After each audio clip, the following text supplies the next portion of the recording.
Hello, geeks and gamers. Matt Lemke here with True Gamer Goggles, and today we have another box breaking for you. This is the base set for the Pathfinder Adventure Card Game, Rise of the Rune Lords base set. I've never seen the insides of this, so I don't know. I don't know what we're getting into here, but it's a big box.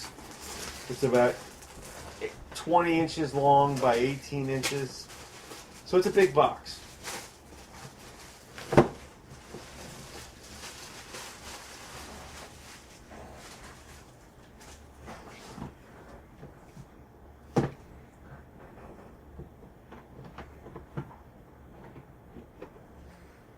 And right on the very inside, you have the base set rulebook, which we'll take a look at in a minute or two. You have a Burnt Offerings adventuring deck, dice, which are important for many of these games, and of course a good bit of cards. The box is set up in such a fashion that it is a card tray and I guess an adventure tray right off the bat. So we're going to take a flip through the rules real quick.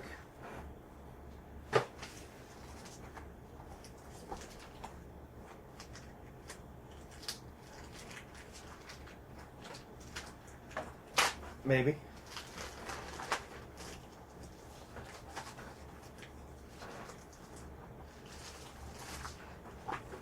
And like I said, this is going to be a flip through the rules because I do not know how to play the game. I've never seen it. And it's just to give us a real quick concept of what is in what we're in for. Well, here's the tray. They have a map of the tray layout.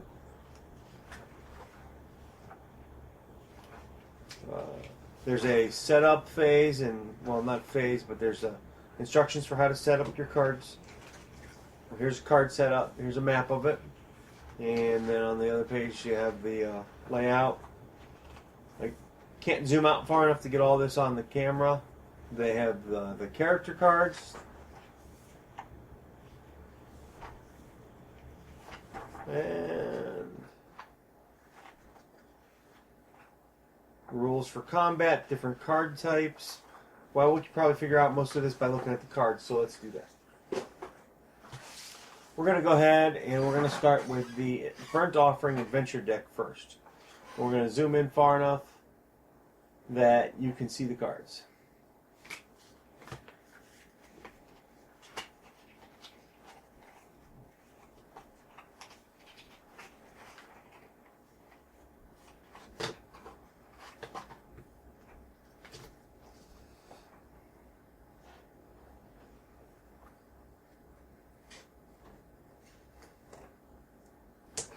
Maybe. Oh my gosh. They like their plastic to be strong. Okay.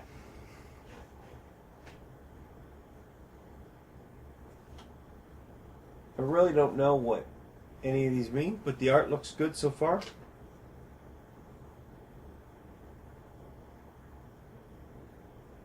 Oh. These look like inventory cards right now.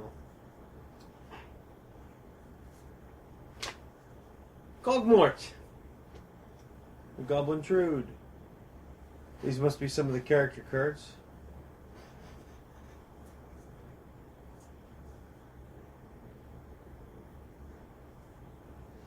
Goblin Raider. Horavas. Lyri. Or Lyri. Hakenja. Auric. Tangletooth.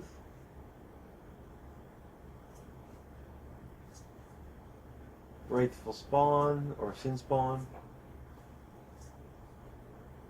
Giant Hermit Crab. Obviously some of these are things you'll come up against. Goblin Cutpurse. Goblin Dog. Goblin Pyro. Kind of looks like my son. Shh. Don't let them know I said that. War Chanters. These are wrapped tight. Goblin Raid. Monster in the Closet. Shopkeeper's Daughter. Slashing Blade. Bastard Sword +1. Some weapons. Oh, a Dog Slicer. Longbow. Now the cards aren't super shiny. I like that actually. They have a good texture to them. Being a Magic player for many years and a judge, they have a different feel from standard playing cards. These are a different kind of stock. They're still pretty hardcore, heavy duty. There's a good bit of stuff in here. Hopefully in a week or so we'll have learned how to play the game and we'll be able to write a full review on it.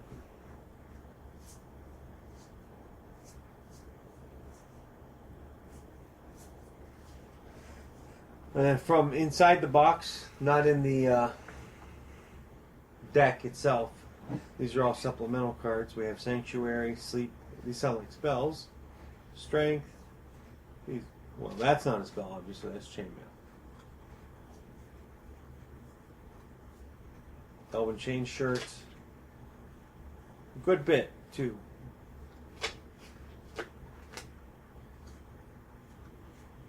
Put this down. We're going to just flip through here a little bit faster because a lot of this stuff is repeating. And we'll stop and read some. Oh, here, we'll read Magic Leather Armor. Recharge this card to reduce combat damage dealt to you by 1. Banish this card to reduce all damage dealt to you to 0. If you are proficient with light armors, bury this card instead. If you are proficient with light armors, you may recharge this card when you reset your hand. Interesting. So it sounds like there's a lot of synergy to the game, a lot of different ways to use your equipment. Timing's going to be important, using your hand.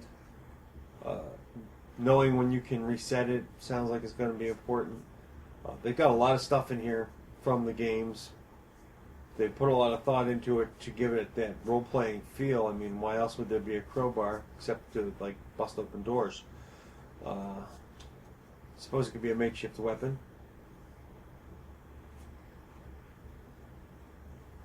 Here you've got Thieves' Tools. Reveal this card to add 1 die to your disabled check. Discard this card to defeat a barrier whose highest difficulty to defeat is 11 or lower. And then recharge. Succeed at a disable 8 check to recharge this card instead of discarding it. So there is a lot of interesting things that are happening in this game. Token of Remembrance. Tome of Knowledge. Acolytes. Archer. Burglar. Crow. Guard. Guide. Night Watch. Let's check this guy out.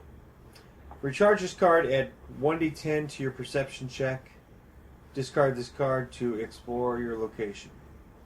Interesting.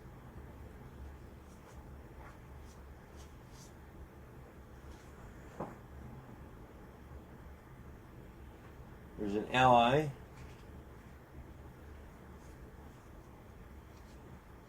Some soldiers, standard bearer. Blessing of Callistra. Now we got a small one here. This is a character. This must be all the characters or some of the characters. I didn't realize there was this much in this game. Ow. Like I said, they like their plastic. These are really tightly wrapped.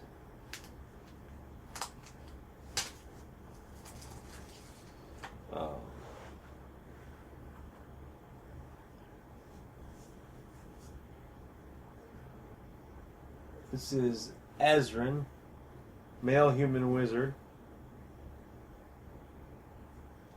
Strength, dexterity, intelligence, constitution, wisdom, and charisma all come into play in the card game. Hand size. And then there's some special abilities as to what you can do with Ezrin. We have Harsk, which has a good ability, I think. At the end of your turn, you may examine the top card or bottom card of your location deck. I think that's pretty cool.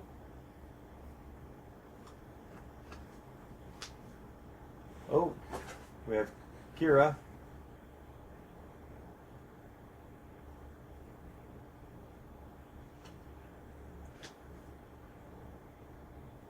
Lem. Mirasil. What's her ability? You may evade your encounter. Interesting. Not sure how that works in a card game yet. Sayoni. Valeros. Human fighter. Add 1d4 to another character's combat check at your location. Interesting.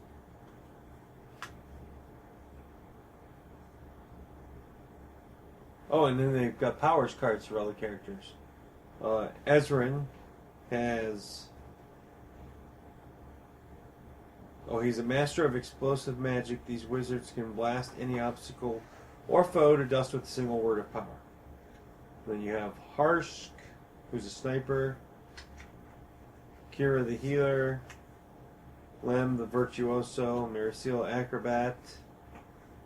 Sayoni's an abyssal sorcerer. Valeros the... And then in pack number 2 we have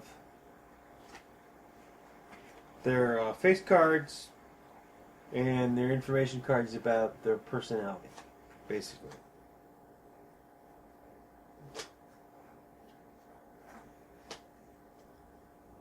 And then we have Adventure Paths. Adventure Path B is after you begin the Hook Mountain Massacre, whenever you banish a Bane with a basic trait, remove it from the game. Whenever you banish a Boon with a basic trait, you may remove it from the game. After you begin Sins of the Saviors, do the same for cards with the Elite trait.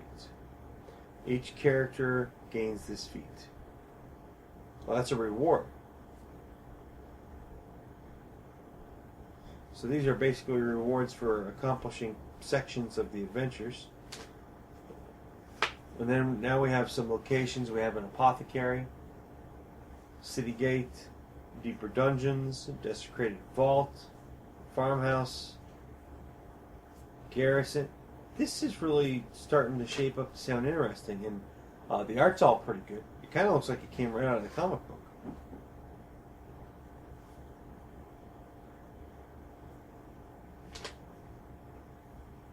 Temple, Thessalonian Dungeon, the Old Light, Throne Room, Town Square, Treacherous Cave, Village House Warrens, Waterfront, Wooden Bridge, Woods. Then we have some villains.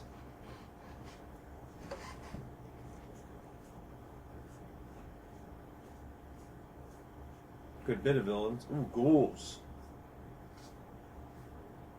Goblin Commando, Goblin Warriors, which we've seen a bunch of those already. Mercenaries, Ogres, Scouts, a Sneak, a Warlord, a Werewolf, the Zolgoth.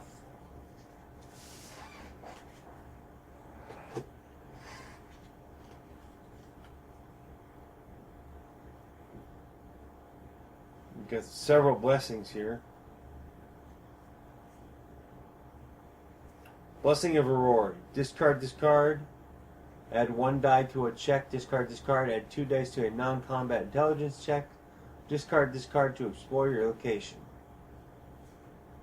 Sounds interesting.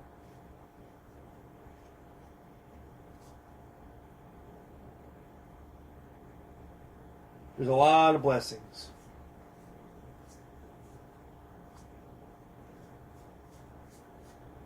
Those are all blessings. That whole deck was blessings. I'm guessing blessings are an important part of the adventure card game. More villains. We have zombies. Zombie giant. We have some barriers.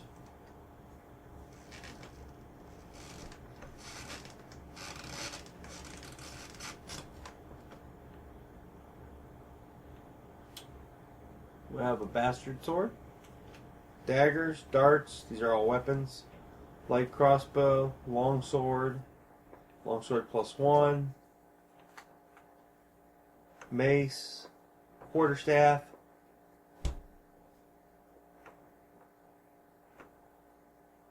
Scimitar, shock longbow, warhammer, acid arrow, aid. Well, these are more spells.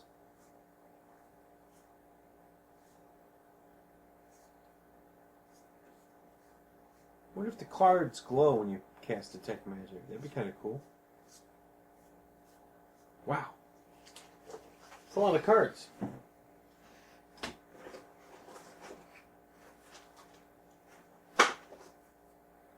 So, zooming out here a little bit. In the Rise of the Rune Lords base set game, you get the dice, character cards, a whole bunch of locations,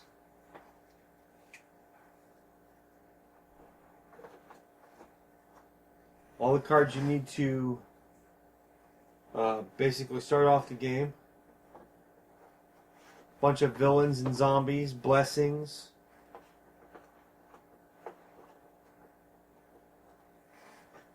all the instructions you need to play the game.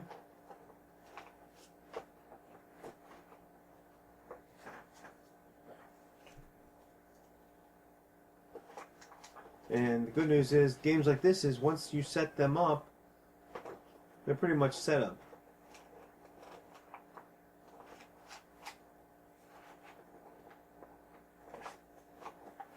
Put those in there. Put that in there. And you get the, let me turn it around for you.